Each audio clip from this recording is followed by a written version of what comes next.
And here it is, everyone. This, of course, is the Honda CBR1100 Super Blackbird. This is the 2002 model, and I think some of you may have had a sneaky suspicion that this was going to be our next channel motorcycle, and we've only had her for a few days. I think it's been 4 or 5 days. I've just shot our first impressions ride review, but this is going to be the reveal video today, and man, what a motorcycle this is. I think this is an absolute bargain. The amount of motorcycle that you're getting for the price that I paid.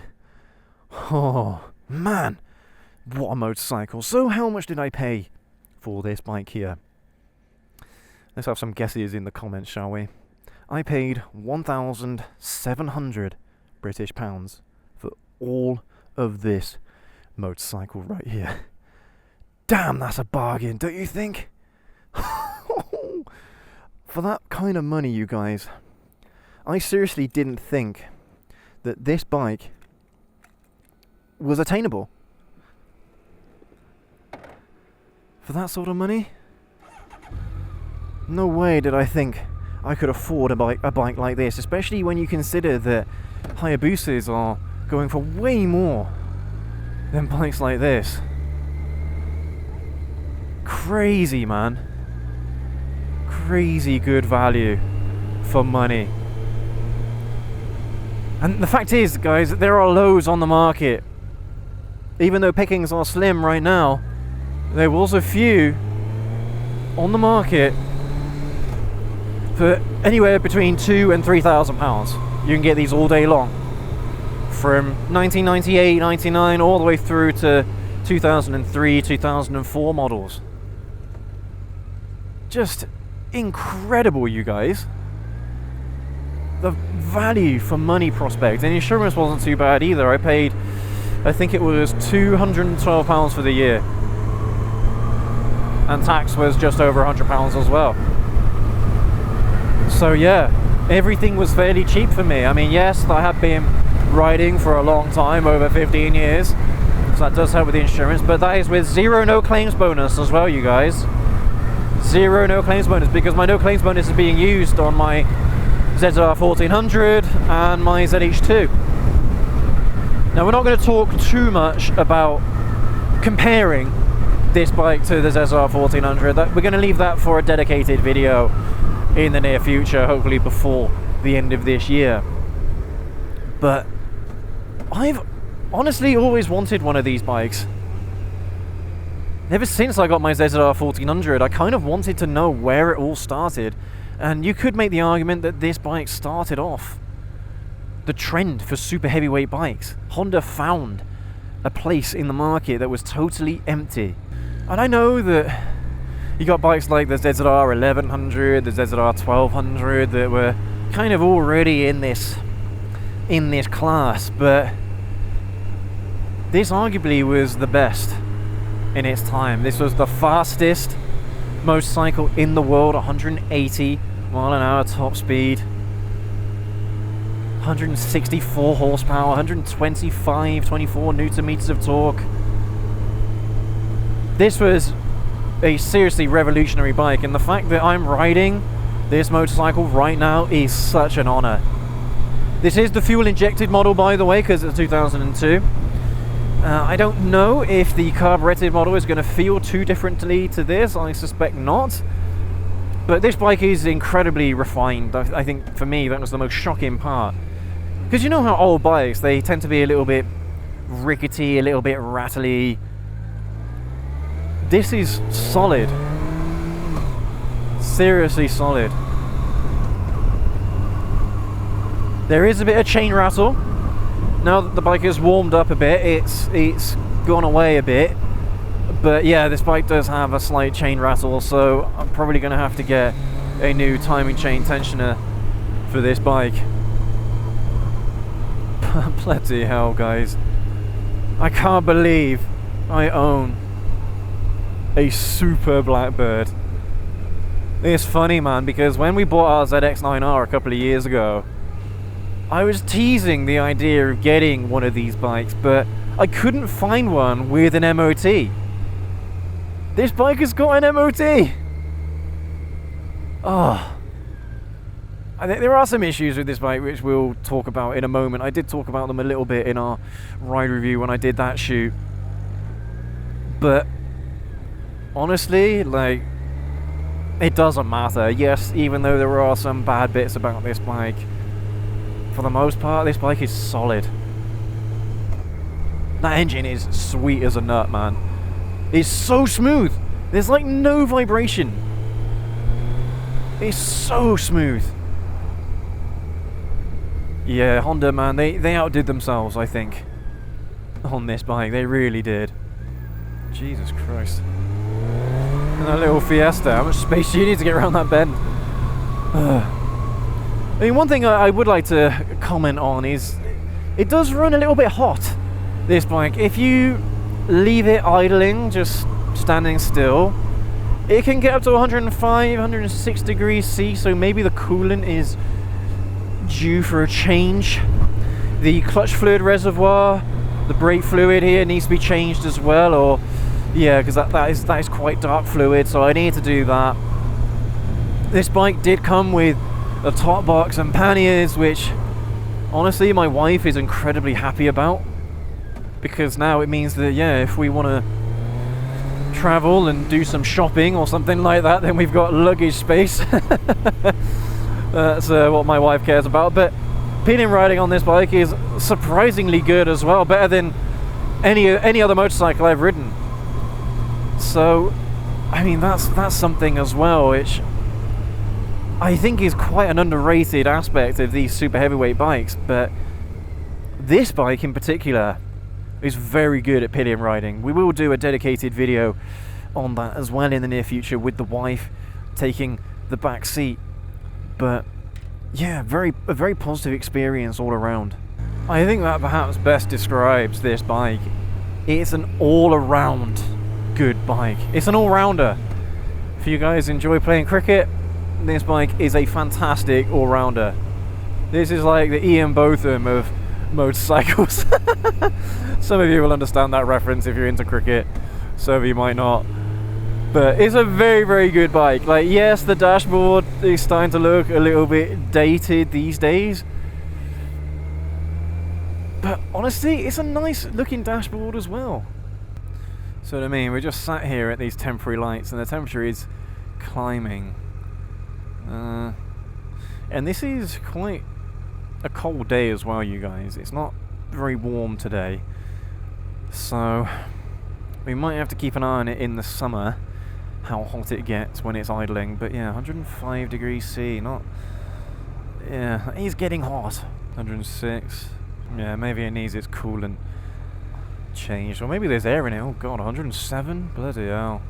There you go, and it's going back down to 106 now. Alright, so that sounds like that's pretty much where the fan starts to take over. I think it comes on about 100 degrees C, but as soon as you start riding it, it goes right back down again. But yeah, so I don't know if this bike is meant to run that hot, but it's about 10 degrees C ambient temperature right now where we are. So yeah, this bike does get hot, but having said that, I don't feel, or hardly feel, any of that heat on my legs. So I do wonder if the fan is starting to give up the ghost a little bit. Maybe I need a new cooling fan for this bike, I don't know. But yeah, whilst you're on the move, temperatures are absolutely fine. So, well, whilst we're talking about potential issues with the bike, why don't we start talking about the actual issues with the bike. So this bike, I found out today, because I got the V5C through today, unfortunately is a write-off.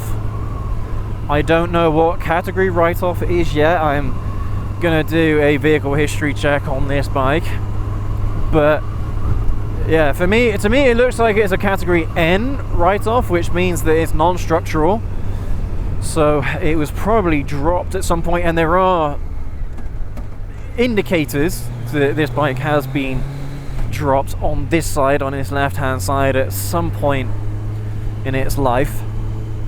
But that's the thing, I don't know when. But I mean, for me, that's the biggest con about this bike, is that it's a category N write-off. But at the same time, it's still fantastic. So I wouldn't personally recommend buying a written-off motorcycle. If it's a Cat N, that's not too bad, because that's just like cosmetics and things. It's not structural, it's not engine damage, you know. Whereas if you get a category S, I think it is, that's when, yeah, you should walk away from that bike. But this bike at some point or other was repaired by someone privately. It wasn't done by an insurance company. Not necessarily a bad thing. Insurance companies do tend to use the cheapest bloody mechanics they can when it comes to fixing motorcycles. So I'm not too worried about it. At this point, I'm not too worried about the whole write-off thing. This bike feels solid, everything feels solid, it's straight. So yeah, I can't really complain about it. £1,700, you guys, £1,700. That's all I paid.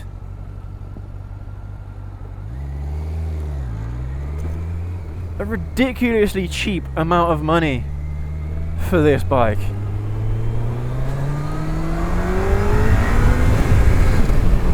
There's so much bike, you guys. Oh, absolutely, just a fantastic value for money prospect. And the fact that this bike came with so many goodies as well, came with the immobilizer alarm system, which is also hooked into the fuel system. So if someone tries to steal it, even though if they can hotwire it or something like that, they're not going to get any fueling.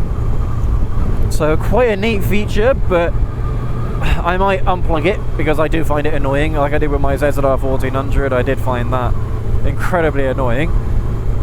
But yeah, it's been looked after, and that's another thing as well, you guys. I'm the third owner. In 22 years, I am the third owner of this motorcycle. I can't believe it. When I saw that on the V5, I was like, what? That is insane. So whoever's owned this bike has owned it and loved it, looked after it for a long time. And I don't think I mentioned the mileage either. 44,000 miles, just done over 44,000 miles. Not a lot of miles at all for a bike of this age. And I've seen these bikes do a lot of mileage, well over 60, 70,000 miles I've seen these bikes do. Of this age, of this era as well, and they're still functioning perfectly. So it does just go to show you guys that if you look after a bike, it doesn't matter how old it is, you look after it, it will look after you. Do those oil changes once a year at least. Do those oil changes, keep the bike nice and clean. It seriously will increase the lifespan of the bike no end. And the fact there are loads of these still around, I think does go to show that these bikes are good over the long term. Very reliable bikes. I would take this bike on a long tour. I mean, the previous owner took this bike on a tour around Spain in July earlier this year, 2024, earlier this year. That just goes to show that these bikes have got plenty of life left in them, even though they are incredibly cheap. I can't believe I paid less for this bike than I did for my Daytona. I can't believe it, man. Because that Daytona, that's a 2003. Yes, it's done about half the mileage, and it is in a better condition, but yeah, honestly, absolutely incredible value for money, you guys. But I'm in love with this motorcycle. I really am. God, there's so many good things that I want to talk about, but at the same time I don't want to talk about them because I want to do dedicated videos on a lot of the topics that I'm thinking of right now, you know? I think I'm gonna stay here for a little bit and take some pictures It's a fairly nice day today. Yes, it is cold, 10 degrees C, but it is going to get colder later on this week, so I'm going to make the most of it whilst I can. Yeah, you guys, what a motorcycle this is. And I do want to thank the previous owner, because very, very lovely people, and you can tell that they love this bike. He was sad to see it go, but he still rides though. He still has another bike, so that's good, but one that's more suited. He's an older gentleman, so something that is more suited to him. This is more of a younger man's motorcycle. But God, what a bike, you guys. This thing is absolutely sick. I love it. The riding experience is second to none. Oh God, there's so many things I want to talk about, but I'm going to leave that for another video, everyone. But thank you ever so much for joining us on today's ride out on our first look at the Honda CBR1100 Super Blackbird. Oh, that makes me so happy. That puts such a smile on my face, saying that I own a Blackbird.